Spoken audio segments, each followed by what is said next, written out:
To my Luo brothers and sisters, good morning. This is one of you. Today, I want to talk about something going on in Luo Nyanza.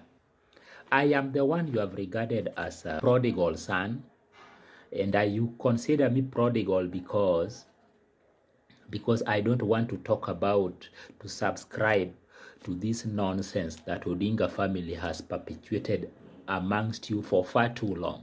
Continue calling this bullshit out the way it is. And so let me dig right into it. All right?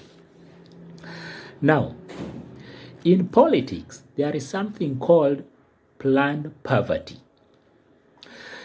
Planned poverty is a tool being used by tyrants and renegades, all right? And people who are masquerading as social democrats.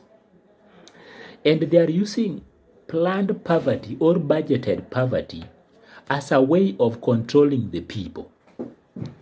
And it has happened in Luo Nyanza or areas dominated by Luos for far too long.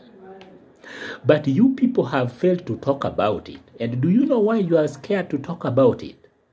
Poverty. If there is a community that has been oppressed politically, has been denigrated, if there is a community that has been humiliated politically since the establishment of this republic, if there is a community that has suffered the oppression of tyranny, the community that has been assassinated, is the Luo community where I come from. And I get it. I get it so well that because of those oppression, you are supposed to develop a particular thick skin towards certain things. All right?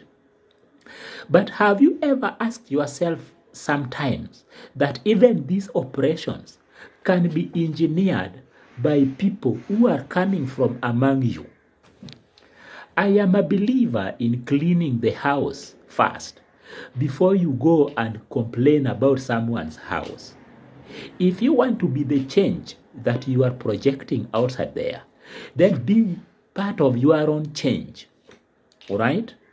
And I will tell you, part of the oppression of the Luo community and the reason why Luo community are the way they are in terms of lifestyle, in terms of how they are associating with other people politically, part of that oppression has been engineered by the Odinga family.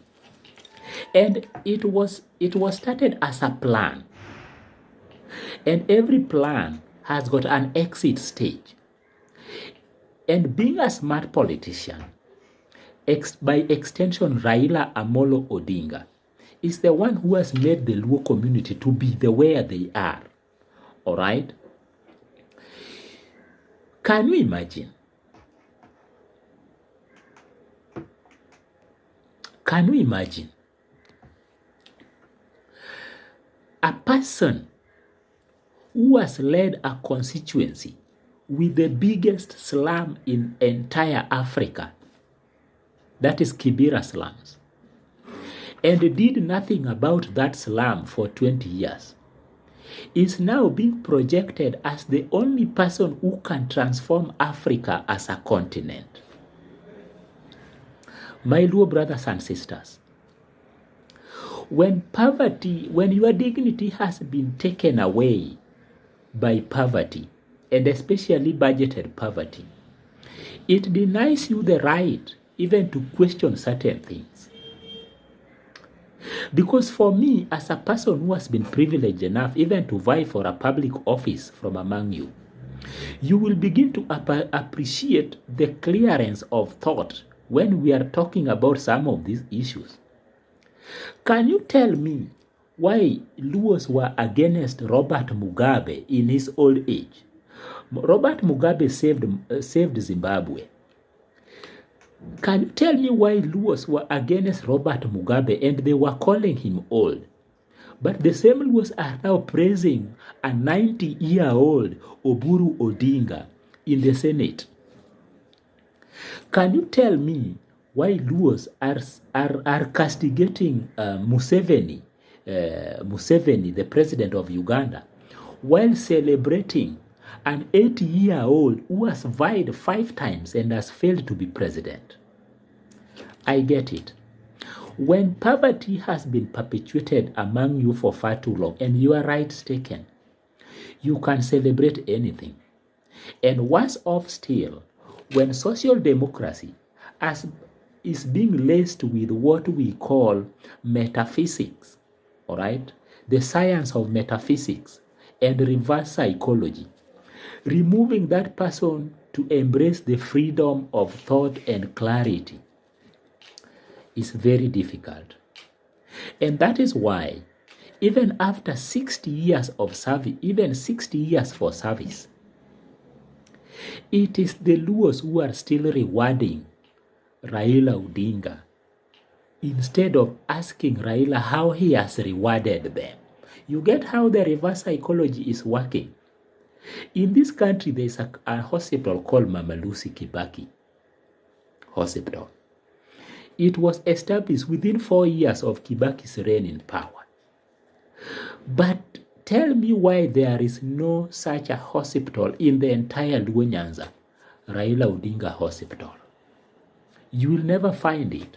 In fact, they are the ones who are rewarding Raila for being, you see, for being who he is, instead of asking him what he has done to them in regards to development. If you go to some parts of Luo Nyanza, there are no roads. There are no electricity. But right now they have the CS of electricity. If you go to some parts of Luo Nyanza, you can't even imagine that a person that you are meeting in Nairobi is coming from that place. You know why? Because of a combination of metaphysics, social democracy, you know, and all this con game going on, Luos have been wired to behave in a particular way. They have to pretend to be living a lavish lifestyle, all right, in order to seek validation. And that is why when you see a Luos enter government, they don't enter government as if it is their own. In fact, even right now, they are in government. But it's like they enter government as if they want to prove a point to a particular tribe that they can also be in government. They don't know that government embraces everyone. All right? Even this issue of AU, Luos know that, and they are being prepared, but they don't know that they are being prepared. They are being prepared for the loss of Raila Amolo Odinga. Raila Odinga has done several launching in the biggest political platforms, but all of them end up in tears. He has launched manifestos, but my Luo brothers and sisters have failed to realize that when he does these things with pomp and color, it is meant to rally them behind the man, so that the man can continue carrying that thing which he has been carrying for a very long time.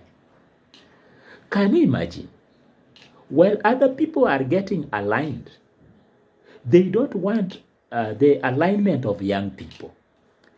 Joe Biden came into power. He has now left power. Raila Odinga is still remaining, still vying, and they are celebrating him. All right? The president for Botswana came one term. He has left. He's going.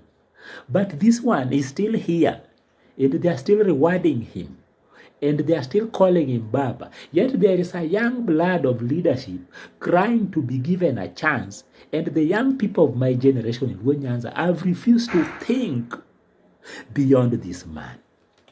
You know what it is? Reverse psychology, metaphysics, in a person masquerading as a social democrat. And that person is one of their own.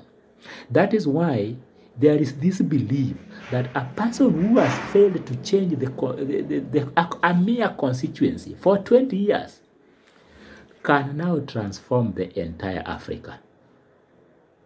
My dear brothers and sisters, who bewitched you? Who bewitched you? And where can we go to remove this kind of bewitching?